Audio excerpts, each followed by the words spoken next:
नमस्कार,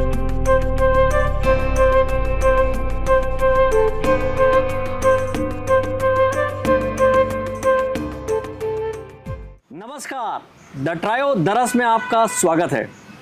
आज हमारे साथ हैं आईएएस अमित कुमार, जो विभिन्न किरदारों को सफलतापूर्वक निभाते हुए अभी बिलासपुर नगर निगम के निगम आयुक्त हैं।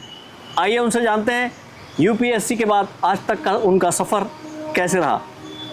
अमित जी, आपकी पढ़ाई और पारिवारिक जो उसके संबंध में बताएंगे। मेरा born and brought up Bihar के पटना का है। उसके बाद मेरे फादर एससीसीएल में पोस्टेड थे, तो मेरी बचपन की जो पढ़ाई रही है क्लास 1 से 10 तक, ये जो है छत्तीसगढ़ के सूरजपुर ज़िले में भटगांव जगह है, वहाँ से रही है, वहाँ डीएवी भटगांव से। इसके बाद मेरा आगे का प्लस कॉलेज धनबाद में झारखंड में रहा है। कॉलेज में जाने के बाद आपने यूपीएससी ही अचीव करने की कैसे सोचा, और भी दूसरे फील्ड में जा सकते थे आप? ऐसे जब कॉलेज हम लोग गए तो जो डिपार्टमेंट था वो जियोलॉजी का था, तो प्लानिंग था कि किसी अच्छे माइनिंग सेक्टर में या पेट्रोलियम सेक्टर के ऑयल एंड गैस कंपनी में जाने का। मगर किसी तरह धीरे धीरे जैसे जैसे फाइनल आते गया वैसे वैसे थोड़ा सोच बदलते गया कि इंटर्नशिप भी रहा बेंगलोर में, तो उसमें भी ये समझ में आया कि कॉर्पोरेट लाइफ के जगह पब्लिक सर्विस ज़्यादा अच्छा है, जो ज़्यादा सूट करता है। और धीरे धीरे इस तरफ सोच भी आया, और कॉलेज के बाद जो है फिर प्रिपरेशन फेज़ भी आया। एक अच्छा बैचमेट्स का ग्रुप भी मिला जो साथ में प्रिपेयर कर रहा था, तो उसके साथ ही ये आगे भी जारी रहा। यूपीएससी की तैयारी कहाँ से की आपने और कितने अटैम्प्ट में आपने सफलता प्राप्त की? मेरा सेकेंड अटैम्प्ट में यूपीएससी सिलेक्शन हुआ, मेरा 91 रैंक आया था। फर्स्ट अटैम्प्ट में मेरा प्रीलिम्स हुआ था, बट मेंस और नहीं हो पाया था। और मेरी तैयारी जो थी कुछ घर पे रह के भी हुई, और कुछ जो एग्ज़ाम्स होते हैं जिसमें मॉक टेस्ट देने होते हैं, मॉक इंटरव्यू देने होते हैं, ये दिल्ली में हुई है। विषय क्या क्या रखा था? बाकी तो सब जनरल विषय थे, एक ऑप्शन सेलेक्ट करना होता है। मेरा ग्रेजुएशन सब्जेक्ट था जियोलॉजी, वही जो मेरा सब्जेक्ट मेंस में भी था। अमित सर, उसमें सर सक्सेस होने के बाद आपने छत्तीसगढ़ ही क्यों चुना? मेरा जो फर्स्ट कैडर था वो तमिलनाडु था, और तमिलनाडु में मैं पहले पोस्ट भी रहा एज असिस्टेंट कलेक्टर और एज एसडीएम। उसके बाद मेरी शादी जब हुई तो मेरी वाइफ का छत्तीसगढ़ कैडर अलॉट हुआ था, तो कैडर ट्रांसफ़र फिर मेरा एलोकेशन छत्तीसगढ़ कैडर हुआ। आप एसडीएम रह चुके हैं और जिला पंचायत सीईओ भी रह चुके हैं, अभी निगम आयुक्त। तीनों जो किरदार है आप कैसे पाते हैं, उसमें क्या अंतर पाते हैं? तीनों जो किरदार हैं, एसडीएम हो, सीईओ जिला पंचायत हो, म्युनिसिपल कमिश्नर, तीनों के रोल्स रिस्पॉन्सिबिलिटी अलग अलग हैं। एक एसडीएम में ज़्यादा रेगुलेटरी पावर्स होते हैं, आपका रेगुलेशन मेजर एम होता है, राजस्व के प्रकरण का निराकरण, लॉ एंड ऑर्डर मेंटेन करना, और अन्य जिम्मेदारियां रहती हैं। जैसे सीईओ जिला पंचायत में कम्प्लीटली डेवलपमेंट मॉडल होता है कि आपको जो ग्रामीण इलाके हैं उनके डेवलपमेंट के लिए काम करना, भारत सरकार के और राज्य सरकार के जो मिशंस हैं, जो प्रोजेक्ट्स हैं, उन पर काम करना। जब म्युनिसिपल कमिश्नर में बिलासपुर निगम आयुक्त के किरदार में, या इस पे जो अभी जिस तरीके से आप काम कर रहे हैं, काफ़ी लगभग 1.5 साल से तो काम कर रहे हैं, कैसे अपने आप को संतुष्ट पाते हैं? क्या आप क्या कहते हैं इस पर? बिलासपुर में जो नगर निगम है, इसमें हम लोग ने बहुत सारे ऐसे अचीवमेंट्स किए हैं। अपना रेवेन्यू इंक्रीज़ करना हुआ। हमारा रेवेन्यू जो पहले लगभग 70-80 करोड़ होता था, हमने इस बार 100 करोड़ को क्रॉस कर दिया। हमारा जो रिहेबिलिटेशन के रोड डेवलपमेंट्स के प्रोजेक्ट्स हमने बहुत सारे उसको कंप्लीट कराए, बहुत सारे पाइपलाइन में हैं। स्वच्छता सर्वेक्षण की रैंकिंग है, उसमें बिलासपुर 28th पे था, हमने उसको सेकंड लाया। इस प्रकार से अनेक ऐसे हमने प्रोजेक्ट किए जिससे खुद भी सेटिस्फैक्शन मिलता है, और बहुत सारे ऐसे प्रोजेक्ट्स हैं जो हमने बना के रखे हैं ताकि बिलासपुर का एक सर्वांगीण विकास हो और बिलासपुर जो है डेवलपमेंट रोड पर आगे बढ़े। बिलासपुर न्यायधानी है, हाई कोर्ट है यहाँ पे, और जिस तरीके से एक्टिव हैं जजेस हमारे, तो उस हिसाब से आप यहाँ काम करना आपको कितना आसान लगता है, मुश्किल लगता है, क्या है?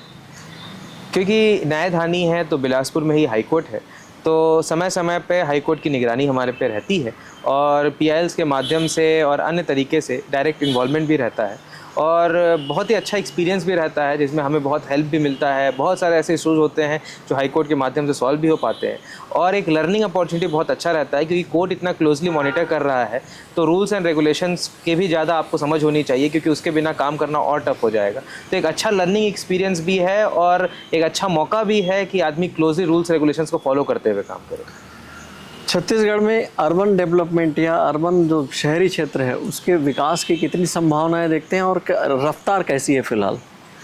अपने छत्तीसगढ़ में अभी म्युनिसिपल बॉडीज़ में देखें तो 14 नगर निगम से, और कुछ जो नगर निगम से हमारे सेंट्रल एरियाज़ में ही सिचुएटेड हैं, बिलासपुर हो, रायपुर हो, दुर्ग, भिलाई, राजनांदगांव, कोरबा, रायगढ़। बिलासपुर में यदि मैं बताऊं तो हमारी जनसंख्या जो है लगभग 7.5 लाख की जनसंख्या है, और 7.5 लाख की जनसंख्या के हिसाब से हमारा जो रेवेन्यू कलेक्शन और बाकी है, यदि कंपेयर करें सेंट्रल लेवल पे तो हम बहुत अच्छे लेवल पे हैं।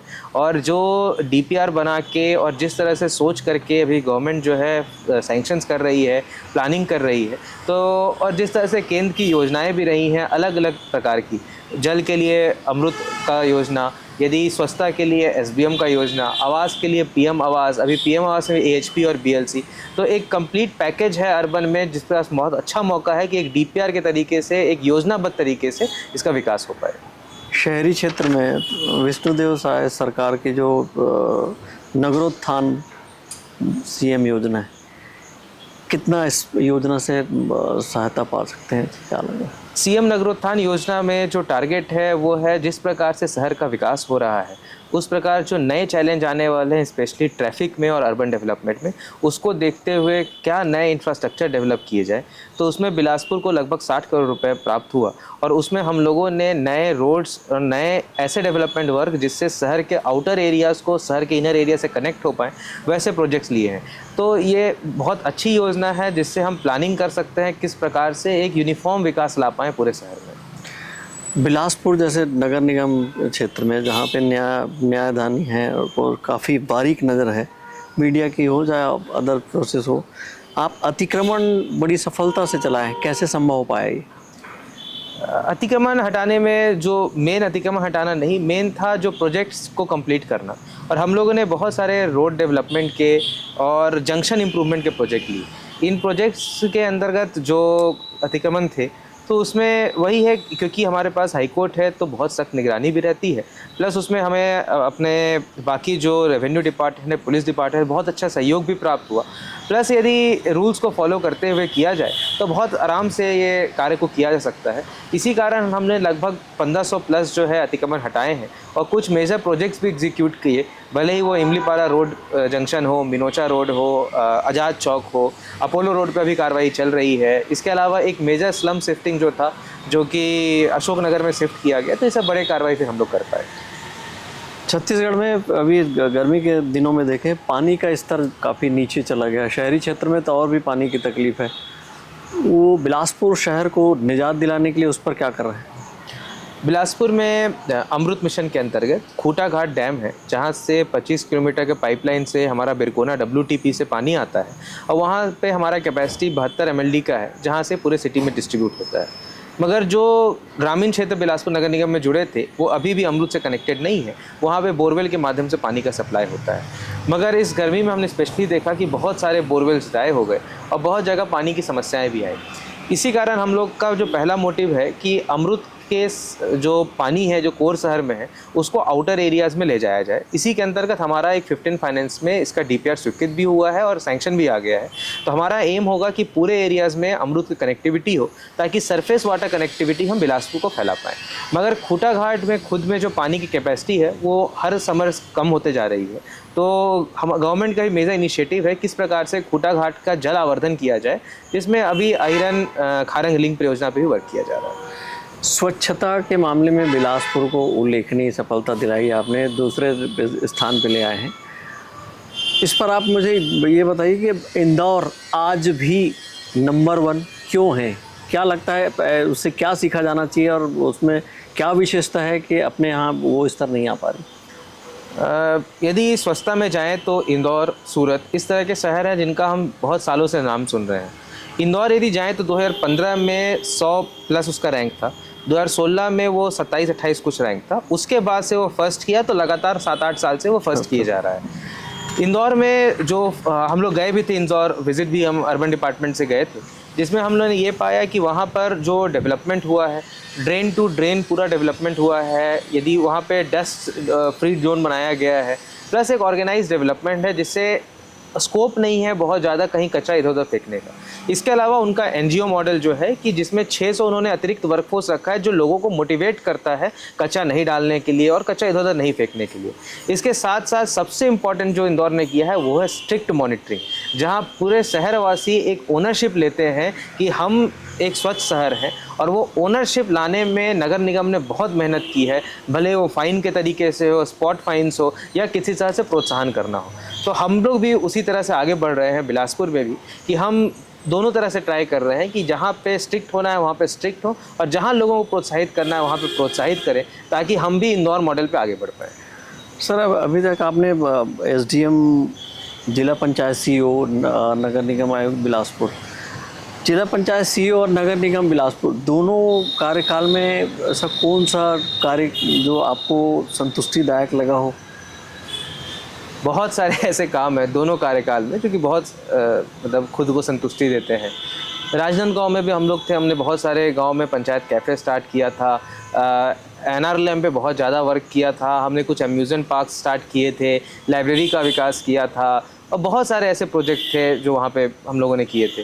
सेम यहाँ पर भी बिलासपुर में भी बहुत सारे ऐसे प्रोजेक्ट्स हैं, नए रोड्स का निर्माण करना, नए जंक्शंस का निर्माण करना, स्वच्छता की जो रैंकिंग अभी इम्प्रूव किया है, हमें पीएम स्वनिधि में देश में सबसे बढ़िया सिटी का पुरस्कार भी मिला था।